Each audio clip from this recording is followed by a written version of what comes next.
টিনা দেবী তার ছেলে রবি এবং ছেলের বউ চন্দ্রার সঙ্গে বাস করে।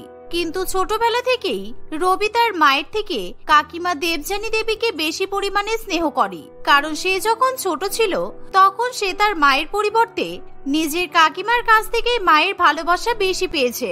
টিনা দেবীর স্বামী খুব অল্প বয়সে মারা যাওয়ায় সে ব্যবসা সামলানোর কাজে ব্যস্ত থাকত, আর তার সংসার দেখাশোনা করত দেবযানী দেবী। দেবযানী দেবীর কোনো সন্তান না থাকায় সে রবিকে নিজের ছেলের মতো করেই মনে করে।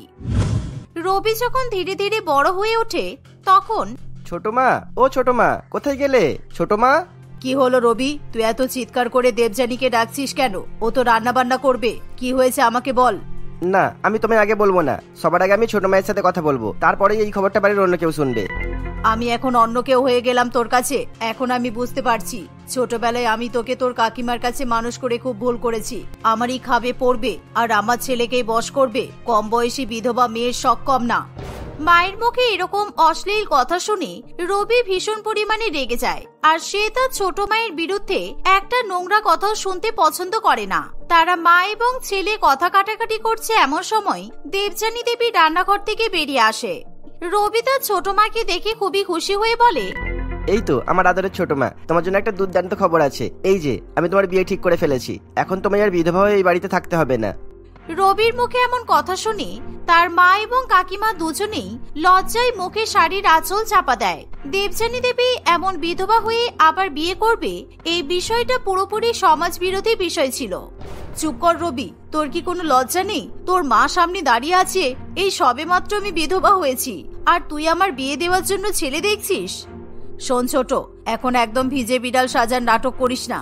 নিশ্চয়ই তোর বিয়ে করার শখ হয়েছে, আর তুই এই ব্যাপারে আমার ছেলেকে বলেছিস, না হলে আমার ছেলে শুধু শুধু কেন তোর জন্য ছেলে দেখবে? উফ, তোমরা দয়া করে এবার চুপ করো। মা, তুমি তো ভালো করেই জানো আমার কাকা কেমন বদমাইশ লোক ছিলেন।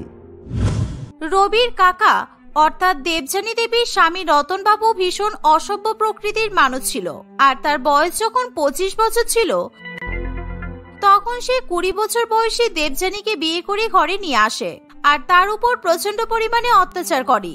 ছোট মায়ের উপর অত্যাচার হচ্ছে দেখে রবি ভীষণ পরিমাণে কষ্ট পেত, কিন্তু সে ছোট হওয়ার জন্য তখন কিছুই করতে পারতো না।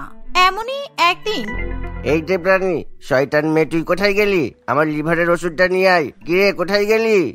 রোজ এরকম মদ গিলে আসবে আর আমার কাছ থেকে লিভারের ওষুধ চাইবে? আমি তোমাকে লিভারের ওষুধ খাওয়াতে পারবো না। মদ ছাড়ো, তারপর দেখবে তোমার লিভার এমনি এমনি ঠিক হয়ে যাবে।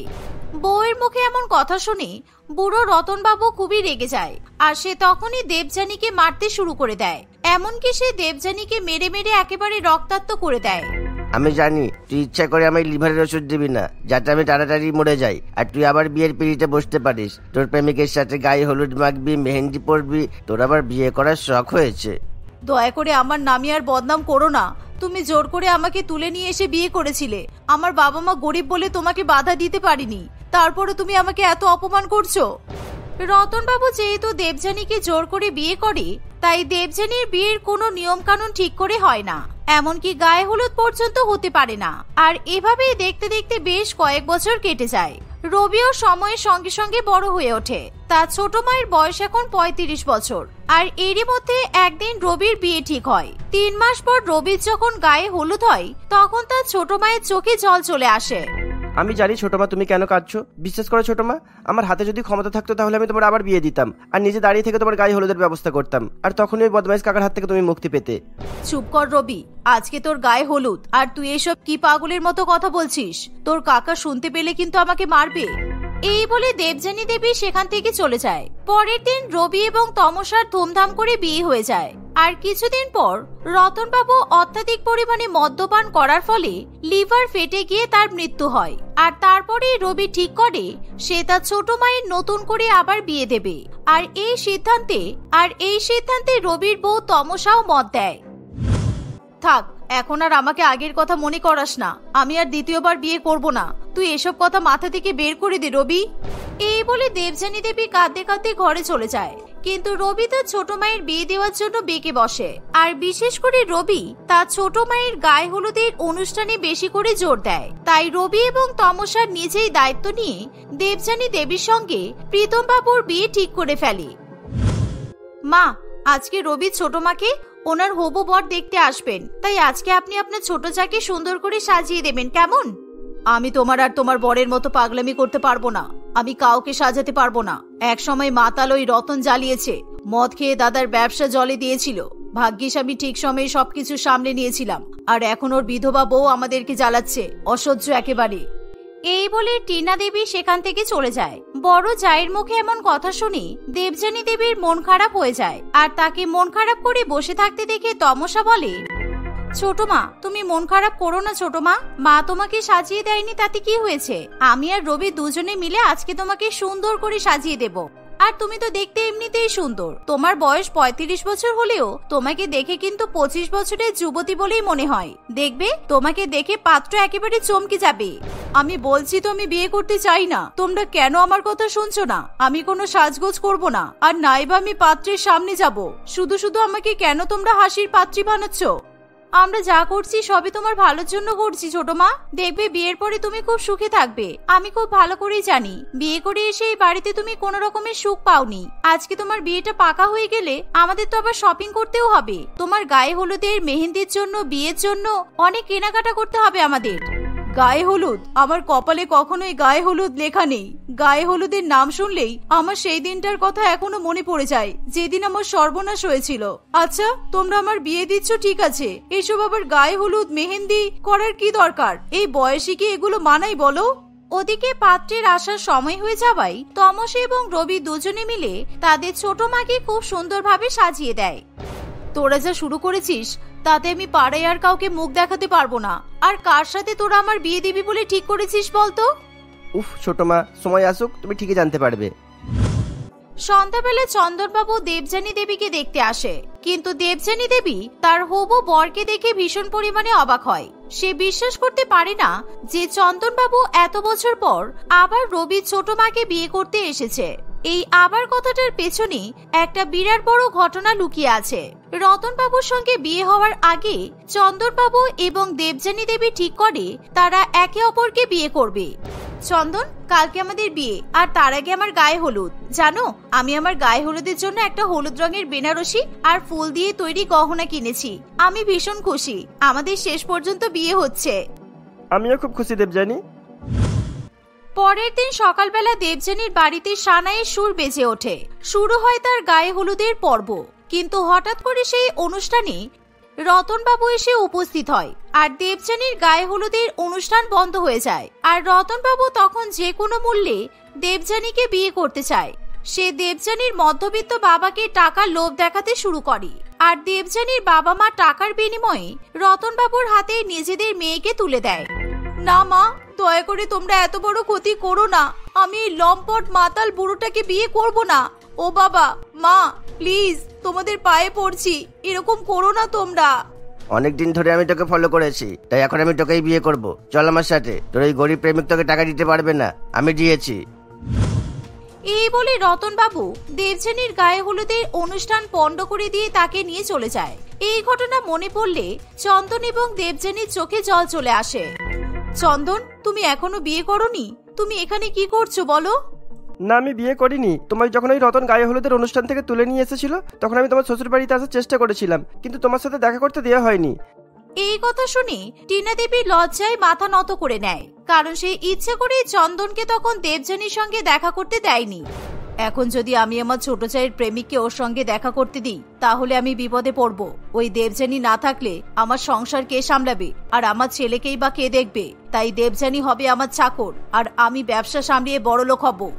এভাবেই দেবযানী এবং চন্দন এক বিরাট ষড়যন্ত্রের শিকার হয়। আর এখন আসল সত্যি কথা জানতে পেরে দেবযানী আর নিজেকে ঠিক রাখতে পারে না। বৌদি, তুমি আমার জীবনটি এভাবে কেন নষ্ট করেছো? আমি সবসময় তোমার সংসারকে নিজের সংসার বলে মেনেছি, এমনকি আমি রবিকেও নিজের ছেলের মতো ভালোবেসেছি। তারপরও তুমি আমার সঙ্গে এমন কেন করলে? একদম ফালতু কথা বলবি না দেবযানী। তখন নিজের প্রেমিকের সঙ্গে তোর দেখা হয়নি তো কি হয়েছে? এখন আমার ছেলে তো তোর জন্য তোর প্রেমিককে খুঁজে নিয়ে এসেছে। নাটক দেখলে একেবারে গা জ্বলে যায়। দেবযানী, এইবার তুমি আমায় বিয়ে করবে তো? আর আমি নিজের রবিকে বলেছি তোমার গায়ে হলুদ ধুমধাম করে করতে, কেননা তোমার তো অনেক দিনের শখ আছে গায়ে হলুদের। কিন্তু তোমার সঙ্গে আমার রবির কিভাবে আলাপ হলো? আরে ছোট মা, চন্দন কাকা আমার আত্মীয়। কিছুদিন আগে আমি যখন বাপের বাড়িতে গিয়েছিলাম তখন কাকু আমাদের বাড়িতে ঘুরতে এসেছিল। সেই সময় তমসা যখন বাপের বাড়িতে যায় তখন। ও কাকু, তুমি অন্ধকার ঘরে বসে আছো কেন? আর তুমি কার ছবি দেখে এমন করে কাঁদছো? কি হয়েছে বলো তো? এই বলে তমসা চন্দন বাবুর হাত থেকে সেই ছবিটা কেড়ে নেয়। এ কি, ইনি তো রবির ছোট মা। চন্দন কাকু, তুমি এনেকে কিভাবে চেনো? চন্দন বাবু সেই সময় কাঁদতে কাঁদতে সব ঘটনা তমসাকে জানায়। তমসার চোখেও জল চলে আসে। তমসা, তুই কিন্তু রবি বা দেবযানীকে কিছু বলিস না। তোর বিয়ের দিন আমি দেবযানীকে তোর শ্বশুর বাড়িতে দেখে অবাক হয়ে যাই, আর তখন চলে আসি। তমসা নিজের শ্বশুর বাড়িতে ফিরে সেই ব্যাপারটা রবিকে জানিয়ে দেয়। আর তারা দুজনে পরিকল্পনা করে তারা তাদের ছোট মা এবং চন্দন বাবুর বিয়ে দেবে। এত কিছু জানাজানি হওয়ার পর দেবযানী দেবী এবং চন্দন বাবুর বিয়ে ঠিক হয়। আর কিছুদিনের মধ্যেই দুজনের গায়ে হলুদের অনুষ্ঠানের জন্য আয়োজন করা হয়। ছোট মা, এই দেখো, আমি তোমার গায়ে হলুদের নতুন বেনারসি আর গহনা নিয়ে এসেছি, তুমি তৈরি হয়ে নাও। দেবযানী দেবী সেই গায়ে হলুদের শাড়ি এবং গহনা পরে। এতদিন পর তাদের অপূর্ণ সম্পর্ক পূর্ণতা পাচ্ছে দেখে দেবযানীর চোখে জল চলে আসে। আর রবিও তার ছোট মায়ের স্বপ্ন পূরণ করতে পেরে খুবই খুশি হয়। তুই আমার ছেলের থেকে অনেক বেশি কিছু রবি। তোর বউ ঠিক তোর মতোই ভালো। এই জন্যই তো তমসাকে আমার খুব ভালো লাগে। চন্দনের ভাইজি বলে কথা, ভালো তো হবেই। রবি এবং তমসা দুজনে মিলে হই হই করে তাদের ছোট মা এবং চন্দন বাবুর গায়ে হলুদ মাখিয়ে দেয়। টিনা দেবীরও আর কিছু করার থাকে না। সে বাধ্য হয়ে সেই অনুষ্ঠানে সকলের সঙ্গে সামিল হয়। যাক, বিয়ে হয়ে গেলে আমার ছেলেটা অন্তত ও ছোট মায়ের আঁচলটা ছাড়বে। যা হয় ভালোর জন্যই হয়। গায়ে হলুদ হয়ে গেলে দেবযানী দেবী এবং চন্দন বাবুর ধুমধাম করে বিয়ে হয়। কিন্তু বিয়ের পর রবি এবং তমসা তাদের ছোট মায়ের সঙ্গেই থাকতে শুরু করে। অন্যদিকে টিনা দেবীকে চিরকাল একা একা থাকতে হয়। এর ফলে সে নিজের ভুল বুঝতে পারে আর সে সকলের কাছে ক্ষমা চায়। তাই এখন তারা সকলে একসঙ্গে একই বাড়িতে সুখে শান্তিতে সংসার করে। আমার 4 বৌমাকে নিয়ে বড় ঝামেলা হয়েছে। তার উপর একটা ছোট রান্নাঘর। সেখানে গিয়ে রান্না করবে তা নয়। প্রত্যেক দিন সকাল থেকে আমার আর ঝামেলা ভালো লাগে না। 2 বৌমা আমিষ খায়, আবার 2 বৌমা নিরামিষ। আমি কোন দিকে যাব? আমাকে মনে হচ্ছে এবার না খেয়ে মরতে হবে। পারমিতা দেবীর কথা মতো তার পরিবারের 4 বৌমার মধ্যে প্রত্যেক দিন রান্না বান্না নিয়ে ভীষণ পরিমাণে ঝগড়া সৃষ্টি হয়। এমনিতে তাদের সংসারে কোনো ঝামেলা না থাকলেও তাদের সংসারে একটাই সমস্যা, আর সেটা ছিল রান্না বান্না করা এবং খাওয়া দাওয়া। কারণ তার 2 বৌমা আমিষ খেতে পছন্দ করে, আর অন্য 2 বৌমা আমিষ দেখলে একেবারে বমি করে ফেলে। তাই রীতা, নিকিতা, রাখি এবং মোনার মধ্যে সবসময় মনোমালিন্য দেখা দেয়। এমনই একদিন, আজকে আমি সবার জন্য বেশ ভালো করে মটন কষা আর বিরিয়ানি রান্না করব। কারণ যা বৃষ্টি বৃষ্টি আবহাওয়া, এই আবহাওয়াতে বিরিয়ানির মাংস খেতে দারুণ লাগবে। যাই তাড়াতাড়ি করে ফ্রিজ থেকে মাংস বের করে রান্নাটা করে দিই। এই বলে রীতা তাড়াতাড়ি করে রান্নাঘরে যায় এবং ফ্রিজ থেকে মাংস বের করে ধুয়ে পরিষ্কার করে। সে সবেমাত্র বিরিয়ানি এবং মাংস রান্না করতে যাবে এমন সময় নিকিতা তাকে ডাক দেয়। ও দিদি ভাই, তাড়াতাড়ি এসো। আমি ফোনে একটা দারুণ মাংসের রেসিপি খুঁজে পেয়েছি। তুমি একবার এই ভিডিওটা দেখে যাও, তারপর মাংস রান্না করা শুরু করবে। মরিচ মাংস। তুমি যদি একবার এই রান্নাটা শিখতে পারো তাহলে আজকে আমরা সবাই মিলে মরিচ মাংস খাবো। এসো এসো, তাড়াতাড়ি এসো। তুই ভিডিওটা ফোনে চালিয়ে দে, আমি এক্ষুনি যাচ্ছি। এই বলে রীতা কাঁচা মাংস রান্নাঘরে রেখে দিয়ে ফোনে ভিডিও দেখতে চলে যায়।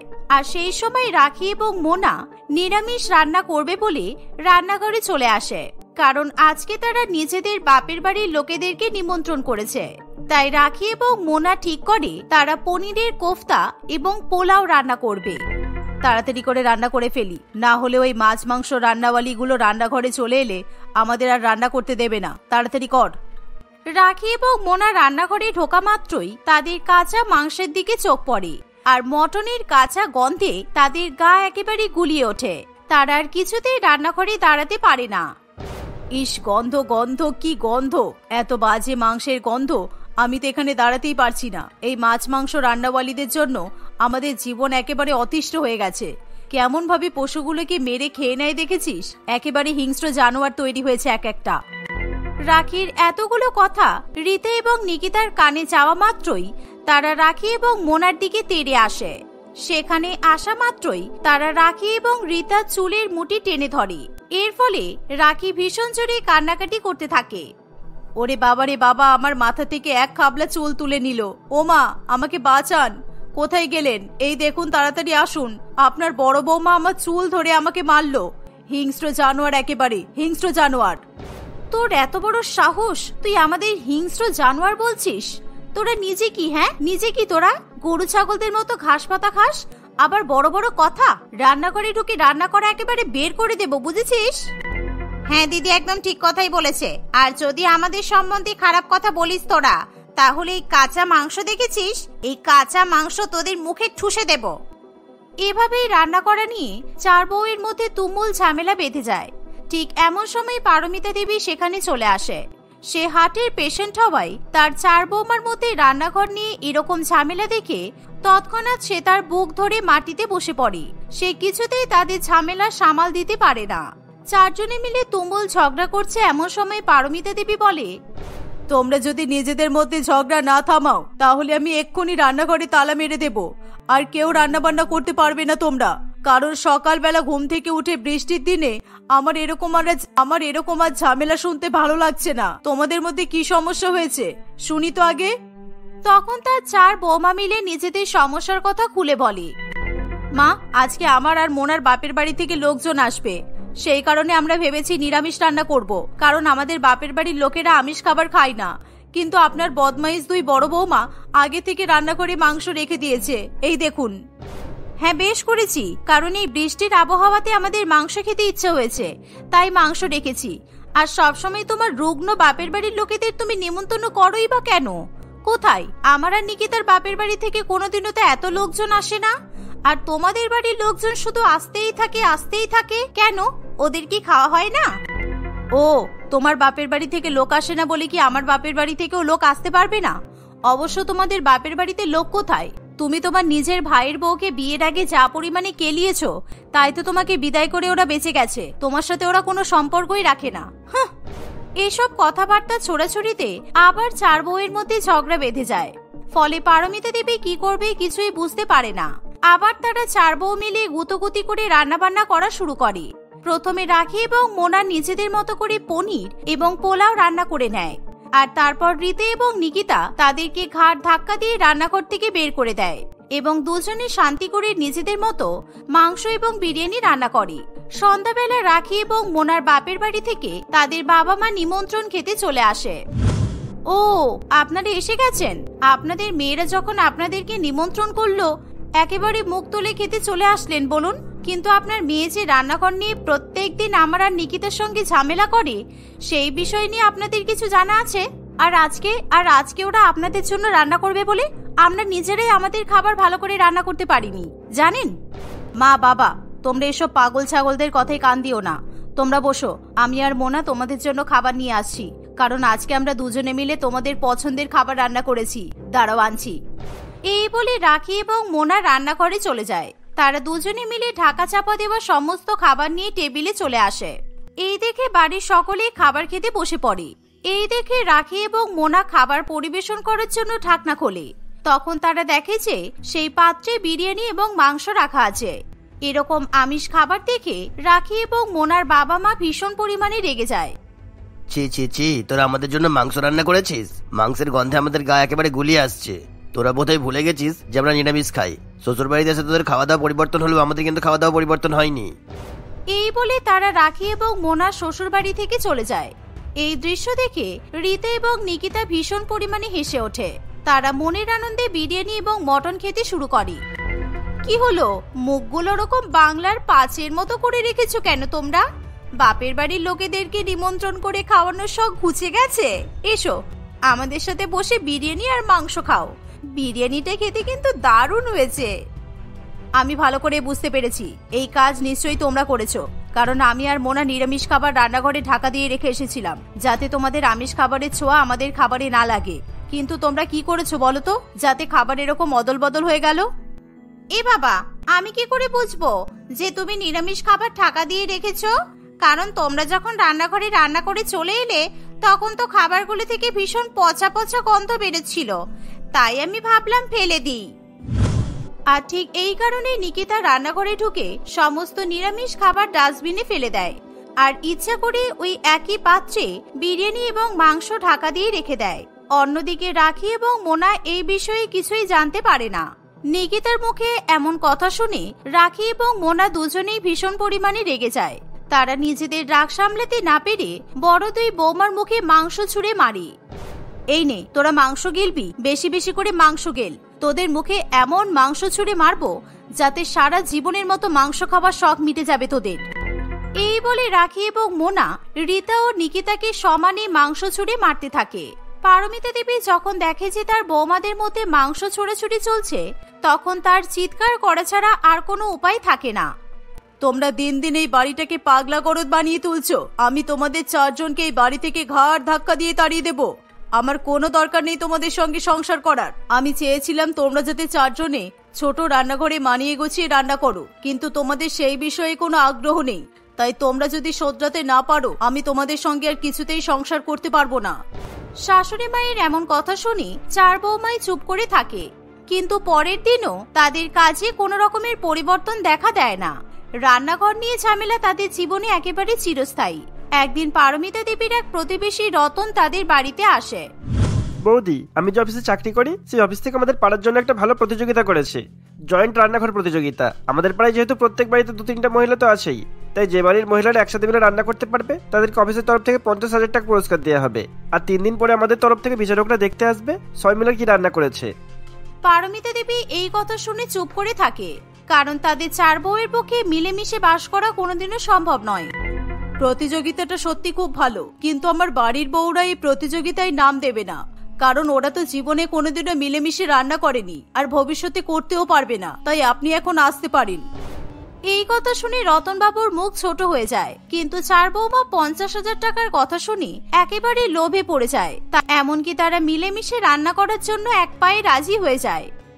রতন কাকা, আপনি আমাদের নাম লিখিয়ে দিন, কারণ আমরা এই প্রতিযোগিতায় নাম দেব। আর আমরা চারজনে এই 1 সপ্তাহ ধরে মিলেমিশে রান্নাঘরে রান্না করব। ফলে আমাদের বাড়ি থেকে একদিনও ঝগড়ার আওয়াজ আপনি শুনতে পাবেন না। রতন বাবু এই কথা শুনে ভীষণ খুশি হয়, তাই সে চার বৌমার নাম লিখে সেখান থেকে চলে যায়। তোমরা একটু বেশি বাড়াবাড়ি করে ফেললে না, কারণ তোমরা একই রান্নাঘরে রান্না করবে আর ঝগড়া করবে না, সেটা তো কখনো হতেই পারে না। দেখো, যা ভালো মনে হয় তাই করো। এই বলে পারমিতা দেবী সেখান থেকে চলে যায়। দেখতে দেখতে প্রায় 2 দিন কেটে যায়, কিন্তু চার বৌমা নিজেদের মধ্যে কোনো ঝগড়া না করেই মিলেমিশে রান্নাবান্না করতে থাকে। কিন্তু সমস্যা হয় যেদিন বিচারকরা রান্নাঘর পরিদর্শন করতে আসবে সেই দিন, কারণ তাদের চার বৌমার মধ্যে প্রত্যেকেই ভাবতে থাকে যে বিচারকরা যার রান্না দেখে বেশি পরিমাণে খুশি হবে তাকেই বেশি টাকা দেওয়া হবে। আজকে তোদের 3 জনের মধ্যে কাউকে রান্না করতে হবে না, কারণ বিচারকদের সামনে আমি রান্না করে দেব। তাতে ওরা বুঝতে পারবে যে আমাদের মধ্যে অনেক মিলমিশ আছে। তাই তোরা এখন রান্নাঘরে গিয়ে রেস্ট কর। ও মা, তাই আবার হয় নাকি? তুমি একা রান্না করবে আর আমরা ঘরে গিয়ে বিশ্রাম করব কেন? তাতে যদি বিচারকরা মনে করে আমরা তোমাকে ইচ্ছা করে খাটাচ্ছি তখন কি হবে? তাই তুমি বরঞ্চ ঘরে গিয়ে বিশ্রাম করো, আমি রান্না করছি। শোনো, তোমাদের ধান্দাবাজি রেখে দাও, কারণ আমি ভালো করে বুঝতে পারছি যে তোমরা বিচারকদের মন জয় করে নিজেরাই একা সব টাকা নিয়ে নিতে চাইছো। ওটা হবে না। তাই আজকে আমি রান্না করব, আর তোমরা দাঁড়িয়ে দাঁড়িয়ে কুটনো কেটে দাও। এভাবে চার বউয়ের মধ্যে আবার ঝামেলা শুরু হয়ে যায়। এর ফলে তারা একে অপরের উপর রেগে গিয়ে মারপিট করতে শুরু করে। আর ঠিক এমন সময় সেখানে বিচারকরা এসে উপস্থিত হয়। বিচারকরা যখন দেখতে পায় বাড়ির চার বউ নিজেদের মধ্যে ঝগড়া ঝামেলা মারপিট করছে, এই দেখে তারা ভীষণ ভয় পেয়ে যায়। আর তৎক্ষণাৎ তারা চার বৌমাকে প্রতিযোগিতা থেকে বহিষ্করণ করে দেয়। কি হলো রতন বাবু, এখন আপনি চুপ করে দাঁড়িয়ে আছেন কেন? ঠিক এই কারণেই আমি আমার বৌমাদের নাম প্রতিযোগিতায় দিতে চাইছিলাম না। এখন আপনারা নিজেরাই চোখে দেখে নিলেন তো, প্রত্যেকদিন এই ঝামেলা নিয়ে আমাকে বেঁচে থাকতে হচ্ছে। প্রতিযোগিতা থেকে বহিষ্কার হওয়ার ফলে চার বৌমা মন খারাপ করে দাঁড়িয়ে থাকে। পরবর্তীকালে পরিস্থিতি আরো ভয়াবহ হওয়ার আগেই পারমিতা দেবী নিজের জায়গা জমি বিক্রি করে দেয় আর চার ছেলেকে আলাদা আলাদা ফ্ল্যাট কিনে তাদের থাকার ব্যবস্থা করে দেয়। সেই সাথে পারমিতা দেবী নিজের জন্য একটা আলাদা ফ্ল্যাট কিনে নেয়। কিন্তু এত কিছুর পরও চার বৌমার মধ্যে এখন ঝামেলা শুরু হয় এই নিয়ে যে কোন বৌমা শাশুড়ি মাকে রান্না করে খাবার খেতে দেবে। কিন্তু পারমিতা দেবী তাদের কাছে খাবার খেতে চায় না, এমনকি সে তার বৌমাদের সঙ্গে দেখা পর্যন্ত করতে চায় না। চার বৌমার জন্য 4টে রান্নাঘর করে দেওয়ার পর পারমিতা দেবী নিজের জন্য একটি কাজের মেয়েকে রাখে এবং কাজের মেয়ের হাতে রান্না খেয়েই পারমিতা দেবী সুখে শান্তিতে দিন কাটিয়ে দেয়।